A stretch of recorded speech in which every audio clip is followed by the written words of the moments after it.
seems to be everything. Can you think of anything else we need? Maybe just one thing. Go ahead, little Joe. Thanks, Pa. You're welcome. I'll put it all in your account then. Thank you, Eli. Ruth? Goodbye, then. Good morning, Mr. Covington. Good morning, Mrs. Arowitz. I'd like a sack of cornmeal and some lard. Mr. Covington, sir, your account is much past due. Look, can you give me a little longer? But it has been over 6 months. Well, I got nothing left to sell. My wife and kids are starving. I'm sorry. I'm sorry. I didn't know things were that bad.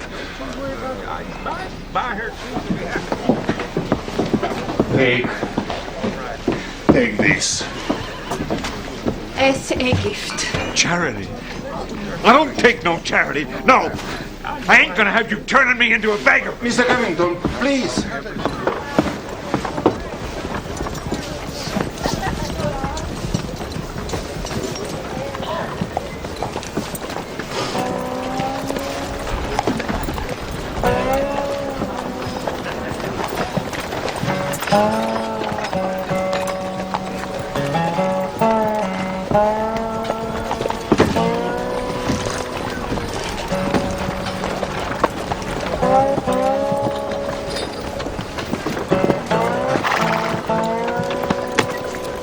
Good sir, might you direct me to the mayor of your fair town? We don't have a mayor. I'm a member of the town council. Hey, I'm on the council too. I, too, am a council member. I must say, it's an honor to be greeted by a contingent of city officials. What's it you want?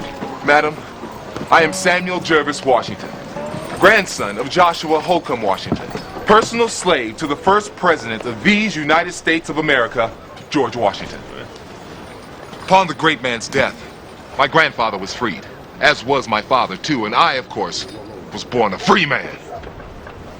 I need to hire a venue of adequate dimension to accommodate this sizable gathering. What'd he say? He wants to rent a big room. What for? I wish to give a discourse of great interest to one and all. What manner of discourse? As I said, a discourse of great interest. The venue? Oh, we don't have a venue as such, not yet. Well, you can use my barn. Heck with his barn, I own the saloon. Madam, I accept your offer. Show me some of them double eagles. Of course. Is that sufficient? $50. Must be some kind of discourse. I assure you it is. Among other things, I shall favor the attendees with a presentation of my grandfather's first-hand confidential insights into the private life of President George Washington. In addition, I shall offer at auction precious family heirlooms from President Washington's private collection. Now, there's no charge to attend. However, those who wish to purchase an historic treasure are encouraged to bear sufficient funds to avoid being outbid. Can we go, Pa? Yeah, I'd like to go too. We'll see. And now I require suitable lodging. I'll rent you my place. $20. Please, monsieur. My barn is far more habitable than his rat-infested chicken coop, and I ask only $15. 12. 10. Done. This way. Sir, ma'am.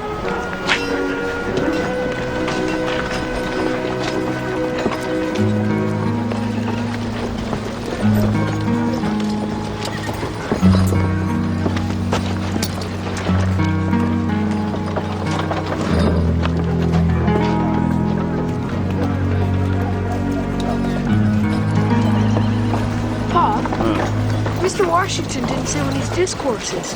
I don't want to miss it. Well, wait here. I'll go ask him.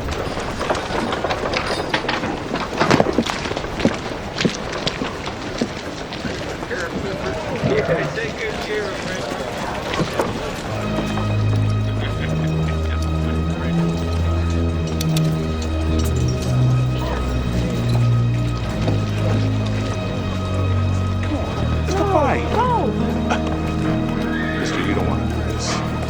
Sir, I'd be more than happy to give you your heart's desire. Cut your yap and give me the gold. Drop it!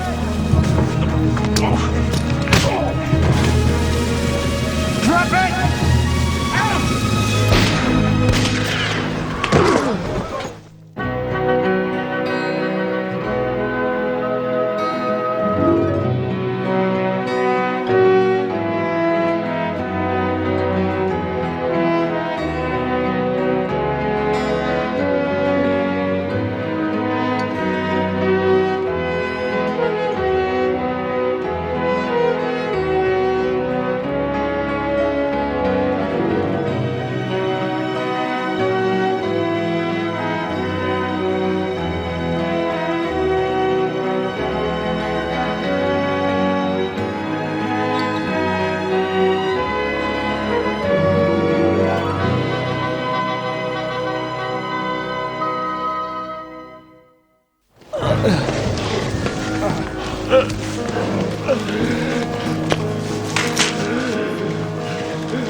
We have to stop the bleeding. Yes.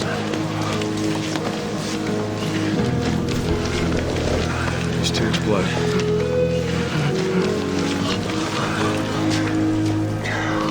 Oh, there's too much blood, Paul. Yes. I didn't mean to hurt anybody. But my wife and kids are starving. Take care of Bonnie and my kids. Mister, I don't even... Promise me.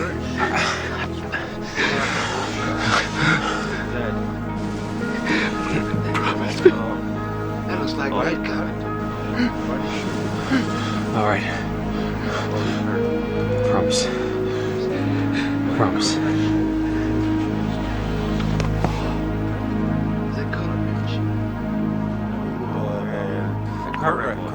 That body is very bad for business, monsieur. I return your $10. Please, secure accommodations elsewhere. French is right. With all them gold and fancy trinkets, you better find yourself someplace where scoundrels can't get you. Then I suppose I should move on to the next town. Oh, now hold on. You mistook my meaning. I ain't fixing to give back that 50 in gold. I just meant you gotta stay someplace safe. How about it, Ben? I don't know. Under the circumstances, Good. Then it's settled. Hey, when's that discourse of yours, anyhow? The first shall be Tuesday at 7 p.m. Y'all heard it. My saloon, 7 p.m., night after next. Quiet! A man just died here. Ben, you're right. We're all thoughtless. Good shot, Adam! Attaboy, Adam. You plugged him good. It's not what I meant!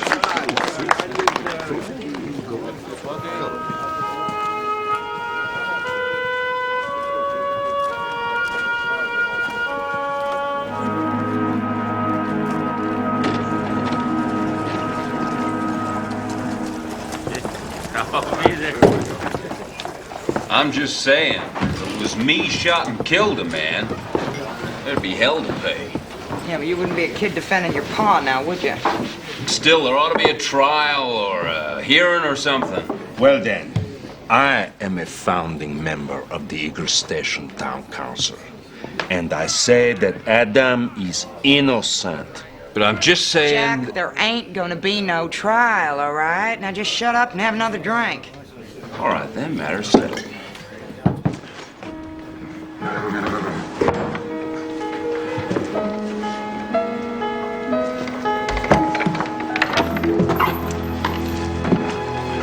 Adam, let me come with you. No, Paul. I'm the one who made the promise. Walk on.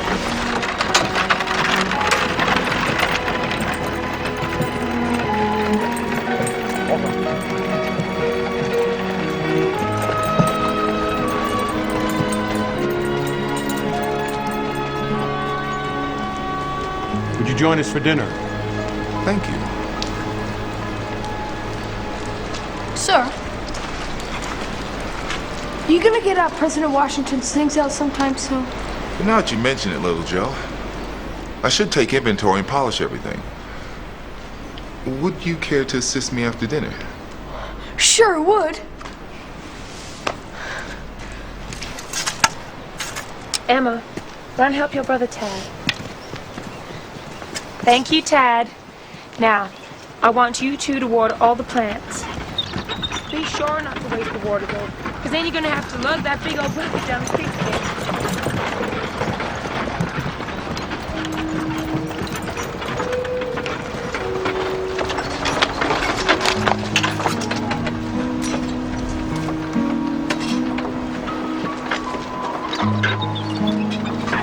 Mrs. Covington? Yes? Mrs. Covington, my name's Adam Cartwright.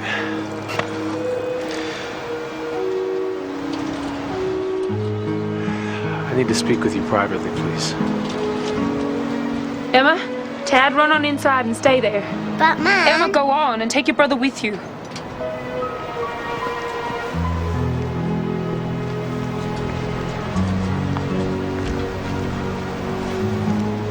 Mr. Covington's dead, isn't he? Yes, ma'am. How'd he die? I'm afraid he was robbing a man at gunpoint. Well, he was shot in self-defense.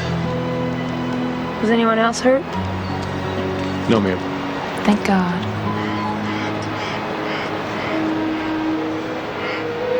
You killed him, didn't you, Mr. Cartwright? He gave me no choice, ma'am. Well, Mr. Covington deserves a proper burial.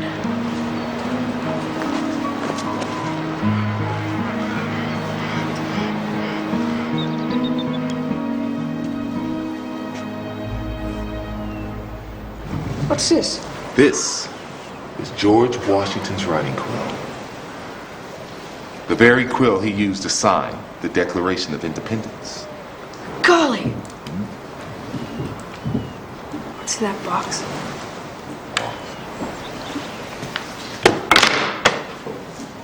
A teacup. Ah, but no ordinary teacup. This single item bears greater value than all the other objects in my collection combined. George Washington took his last sip of tea from this very cup. The general, as my grandpa used to call him, was on his deathbed and could barely speak. "Where's my Joshua?" he whispered. "I's right here," replied Grandpa. "I'm so thirsty." So Grandpa took this cup and placed it to his lips to drink. "My faithful boy," the general said. And those were the last words spoken by the father of our country.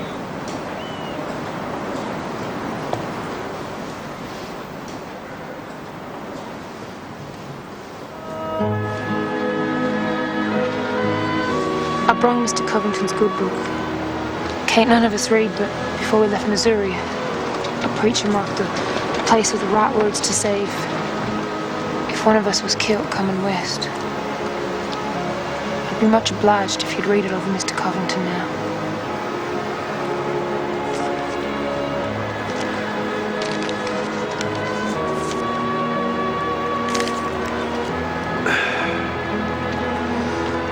As for man, his days are as grass. As a flower of the field, so shall he flourish. For the wind passeth over it, and it is gone, and the place thereof shall know it no more.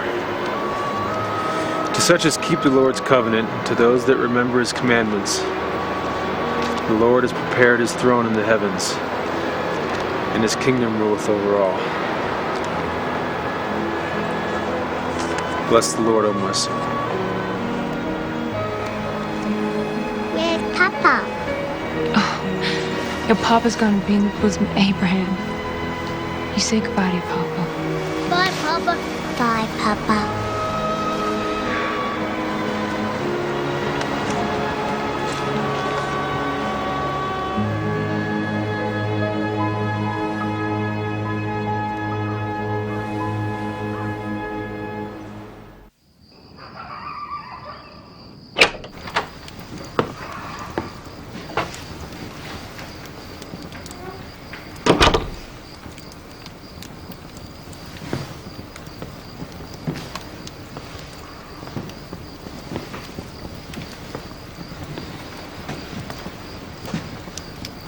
should get some rest, son. I can't sleep. When I close my eyes, all I can see is Mr. Covington's face. You were there, Pa. Was there anything else I could have done? Adam, the man gave you no choice. What about his family? I made him a promise and he died believing I'd honor it. Son, your sense of obligation is admirable. But remember, Mr. Covington was a desperate man. He asked far too much of you. No one expects you to care for his family. No one. I'll talk to Eli and the other council members in the morning, and we'll figure out a way to help care for Mrs. Covington and her children. No, Pa, this is up to me to figure out. I made a promise, I intend to keep it. I have to do this by myself.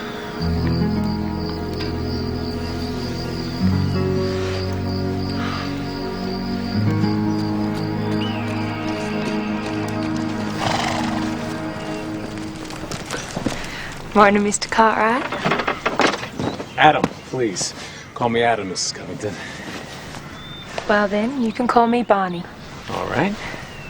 Good morning, Tad. Emma? Morning. Mr. Cartwright. I mean Adam. I was thinking that, mind you, if it's a bother, just say no. Well, what is it?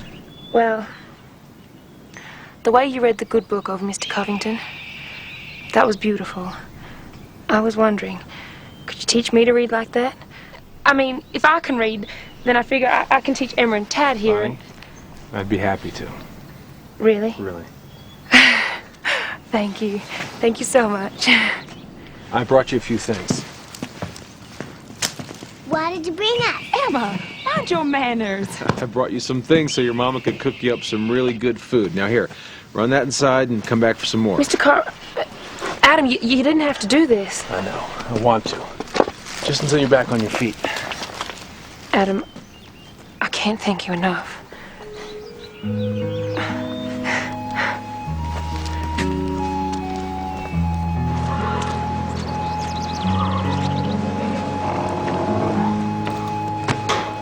Ah, young man. Good morning. Morning, Mr. Washington. Hop Sing's cooking some griddle cakes for breakfast. Oh, I delight with anticipation at the mere thought of another culinary masterpiece spawned by Hop Sing's talents. I'm not sure what you just said then, but it sounded like something nice about Hop Sing. It was. It was the nicest thing I know, to offer up my words. For you see, my boy, words are my passion. Don't you get nervous speaking to a bunch of people? I do. But then, I remember why I'm there. And then nothing can dissuade me from my purpose. Nothing. Mr. Washington.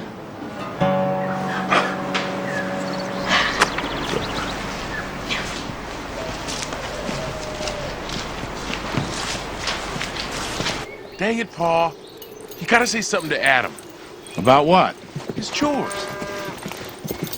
I said I'd cover for him, but... well, he's over at Mrs. Covington's again. You're right. I'll have a talk with him.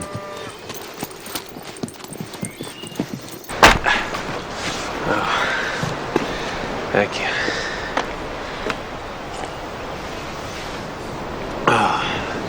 So you wouldn't happen to have a wedding stone around here anywhere, would you? This blade's a little dull and rusty. Could use some attention. No, I'm sorry. Lord, that Mr. Covington. I'm not saying he wasn't a good man, 'cause he was.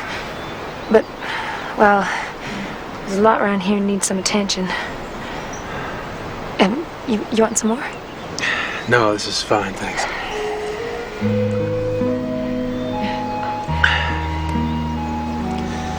Well, better get back to work.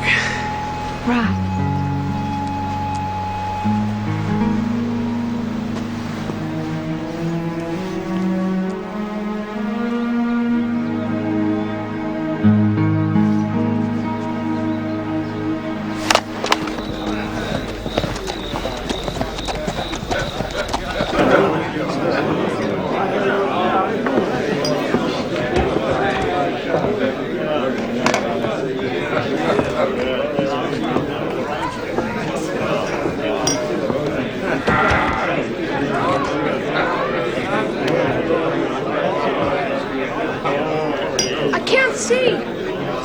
When Mr. Washington comes, I'll lift you up. Boy, wait till you see the cool that President Washington used to sign the Declaration of Independence.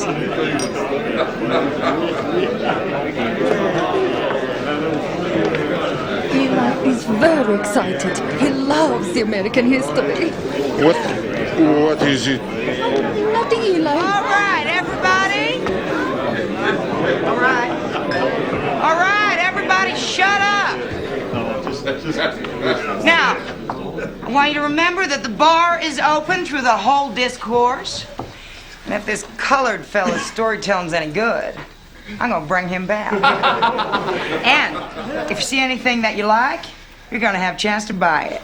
How much you going for, Shelby? You don't have that kind of money, cowboy.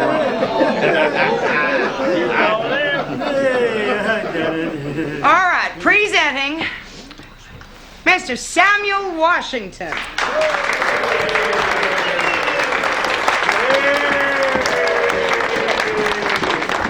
Thank you, Miss Sterrett. And good evening to you all. Tonight, in due time, my good man, in due time.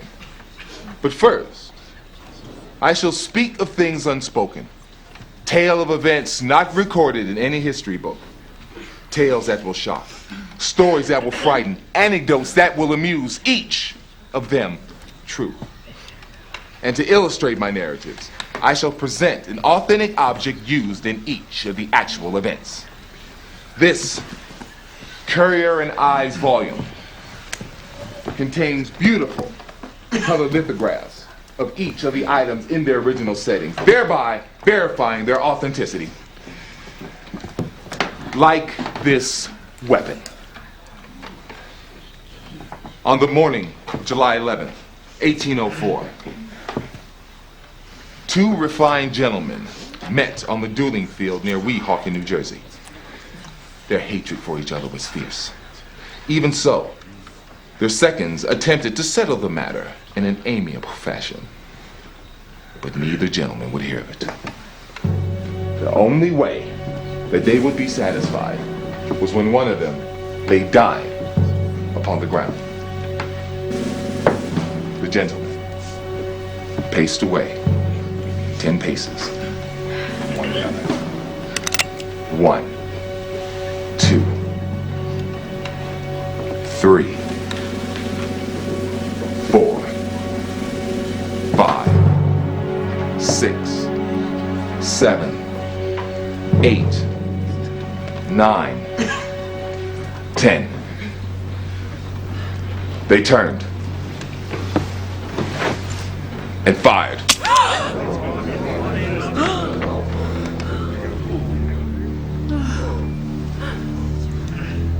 One man was fortunate. The .56 caliber ball whizzed past his ear. But fortune ran out for the other gentleman, who lay mortally wounded, his lifeblood pouring out from a hole in his side. He died. That gentleman was Alexander Hamilton. The man who fired the fatal shot was Aaron Burr. And this is the very weapon Aaron Burr used to kill Alexander Hamilton.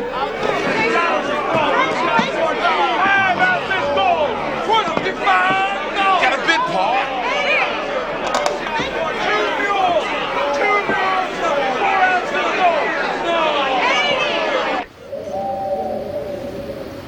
The man ran out. Sound it out.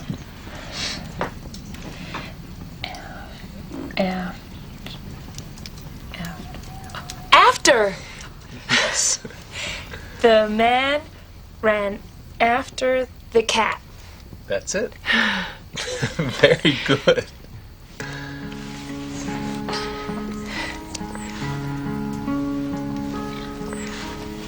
It's late.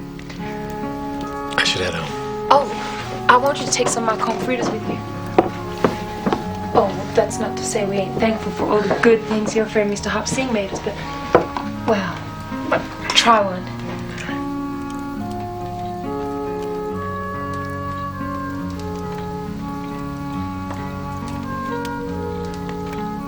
delicious. This is the best I've ever tasted. Oh, yeah, had some crumbs.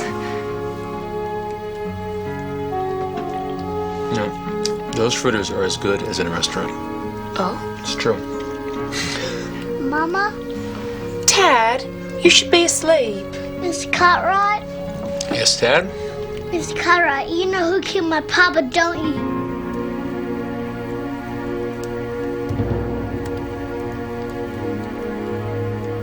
Yes, Tad, I do. Well, you tell that man that done it. Someday Ted Connolly's gonna come after him with a gun and shoot him dead, just like he shot my papa. You tell him that.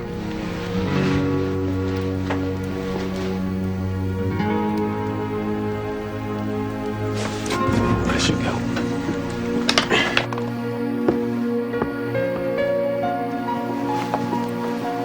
Adam.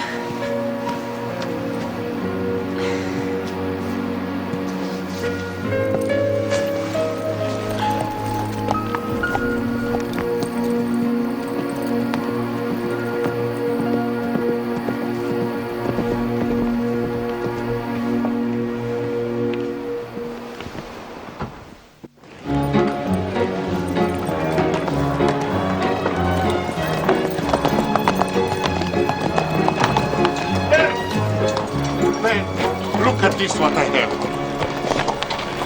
What is it, Eli? It is Betsy Ross's sewing basket. Ruth, we agree. I will tell him. I'm so sorry, Eli. It's just I'm so excited. The very sewing basket used by Betsy Ross when she made the first American flag. You bought that from Mr. Washington? Yes, and we only paid $25. Oh, I'm sorry, Eli. Isn't it wonderful? That ain't nothing. This here's Davy Crockett's powder horn.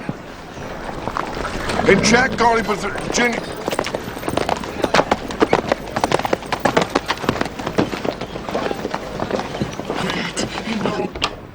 Hoss! Adam! Yes, Pa? Where are your brothers? Hoss is doing chores and Adam's still sleeping. Please go find Samuel and tell him I want to see him, then wait outside. All right, Pa.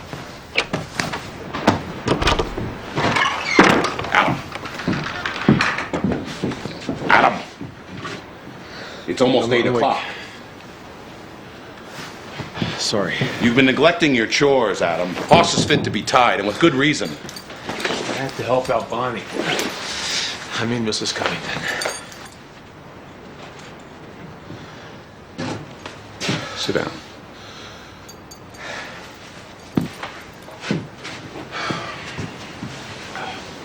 Adam, I'm proud that you're trying to help Mrs. Covington.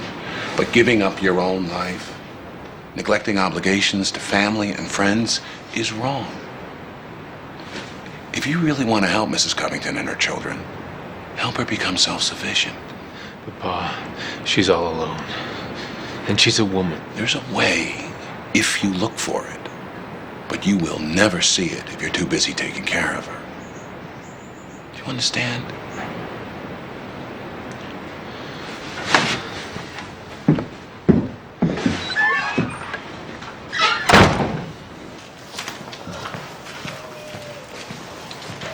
Mr. Washington, Yes, little Joe.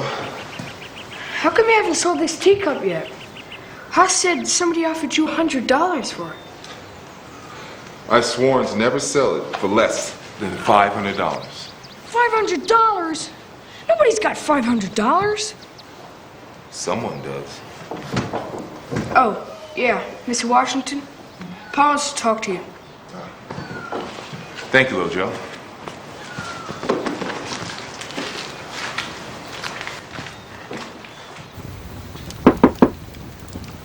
Come in. Ben, you wanted to see me? Yes. Remember what I said, Adam. Yes, Pa. Mr. Washington? Have a pleasant day, Adam.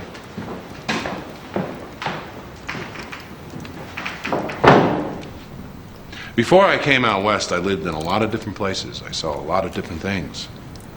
I thought I had seen every kind of flim-flam there is. Excuse me. Your performance is very entertaining. And since you've been giving your discourse, there have been hardly any fistfights and no shootings in Eagle Station, which is next to miraculous. Mr. Cartwright, I assure you. But last night, you went too far.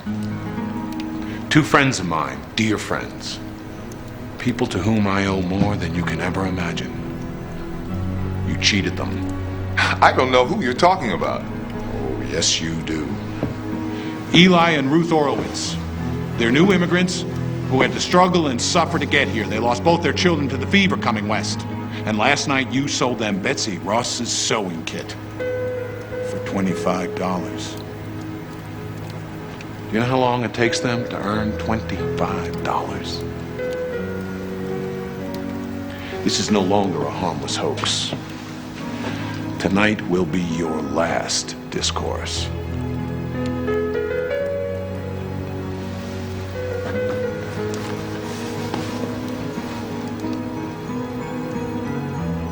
I understand.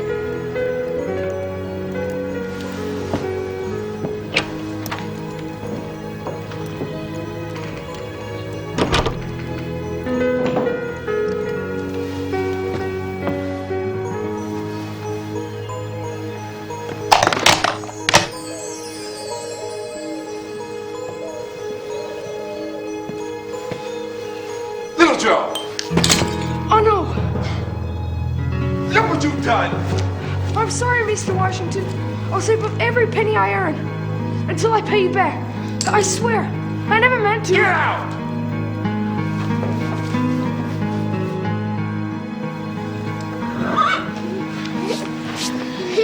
Bonnie, I've been thinking, what if you were to sell this place? Sell this place? I don't own it. We're squatting here. What? We're squatters, Adam. A couple of years back, Mr. Covington, me and the children, were in a wagon train heading for California. We pitched camp near here and somebody stole our mules. Mr. Covington didn't know what to do. We had no money to replace the mules and he tried selling the wagon.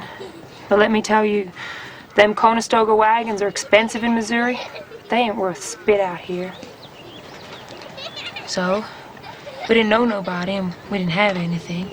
Then we come across this place. It was deserted, so we just set up house. But you can't stay here. Why not? Nobody's gonna throw us off. No, I don't mean that. I mean, you don't have anything. You don't have any food. You don't have any livestock. You don't even have decent firewood. Come winter, you're either gonna freeze or starve. But we've been doing just fine since you came along, Adam. Bonnie, I can't keep taking care of you. What about your promise? You think I don't know things because I got no book learning? I heard what you promised Mr. Covington after you killed him. You promised to take care of me and my children. No, Ted, let me explain. Ted. Get in here. Emma, come inside. Ted. Bonnie. Bonnie.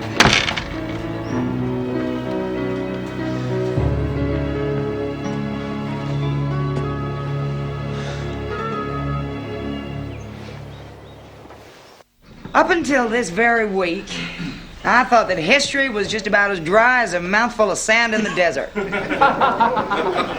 I was wrong, Samuel Washington. And we're all real sorry that you decided to move on. Especially me, I never sold so much booze in 1 week. And now, for his last discourse, Mr. Samuel Washington.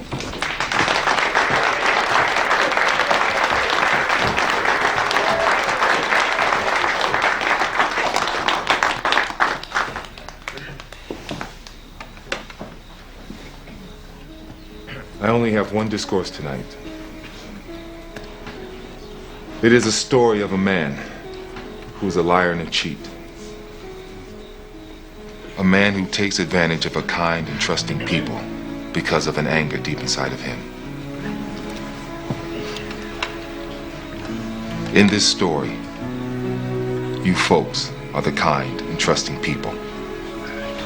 And I am the liar and the cheat.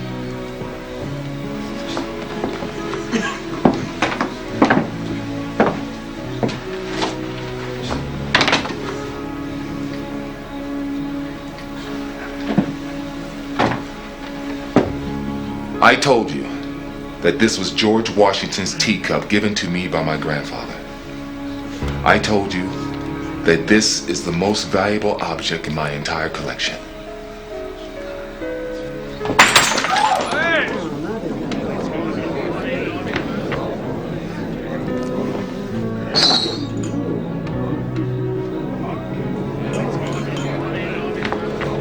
You are a fraud!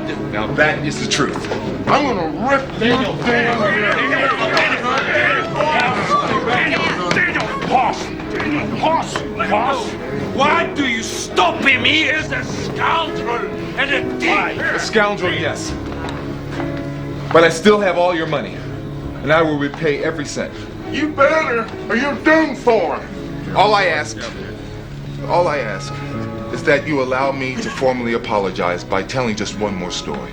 No more stories. Please, Miss Sterry. This story is the truth, I swear. Let him speak. Let him speak.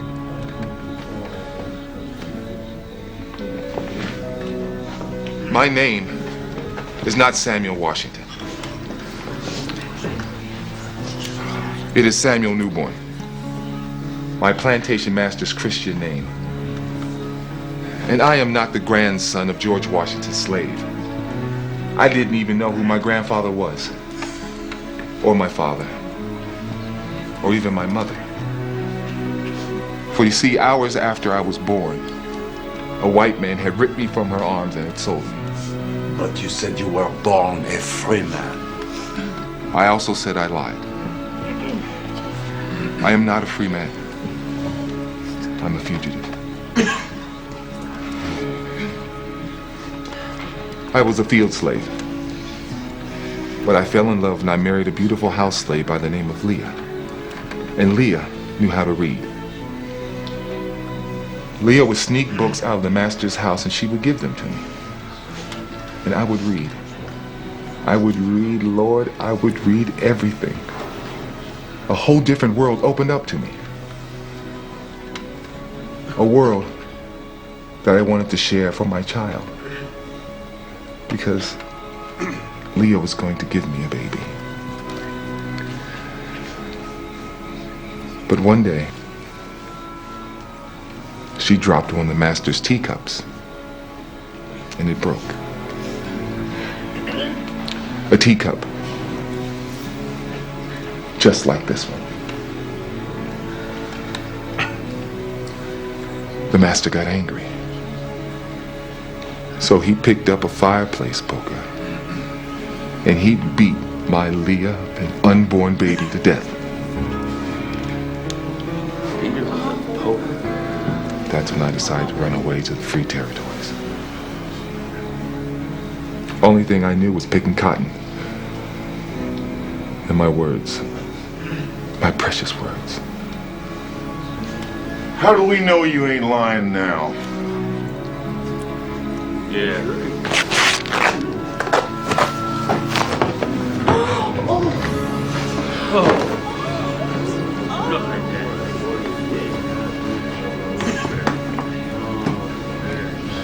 I am Samuel Newborn, a runaway slave, and I will never lie to you again.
help me out here. No, sir. It's about time you did some chores around here instead of Widow Covington.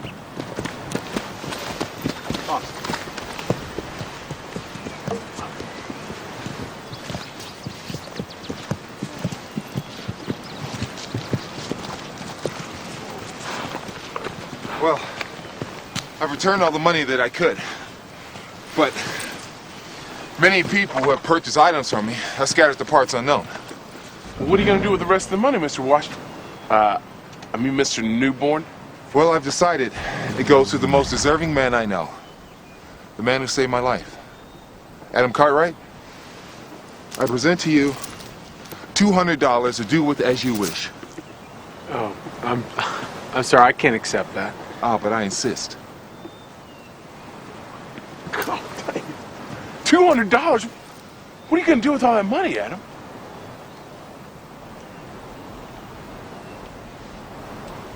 The right thing.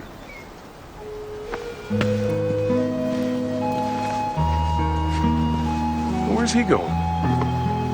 To fulfill a promise. So what will you do now? Words are my only skill. Well, now that you're not only a man of words, but of honesty, what about the newspaper business?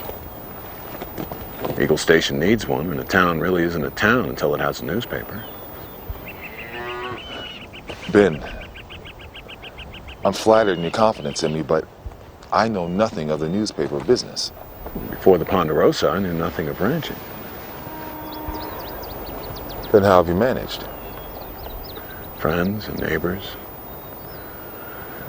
No one survives alone out west. What do you say, friend?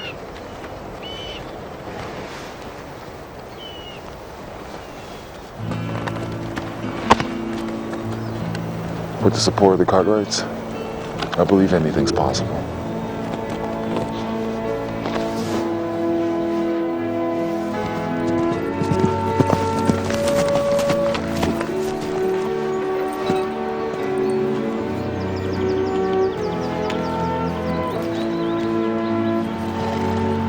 Oh, Adam, things I said been tearing me up inside. I'm so sorry. I know you meant me and my children nothing but kindness. I told Emma and Tad the truth about what Mr. Covington done. Are they all right? Emma's all right. Tad will be. Good. Bonnie, when you were at the wagon train, where were you headed in California? Sacramento. Mr. Covington's got family there. If you could, would you still go there? Surely. Mr. Covington's family's good people.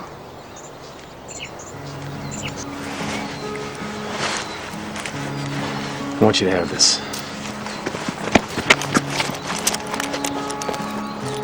What is it, Mom? Oh. I don't know what to say. Say you'll use it to open your own restaurant in Sacramento. I heard they need a good one. Oh, Adam. You kids, you look after your ma, all right? Right. Emma?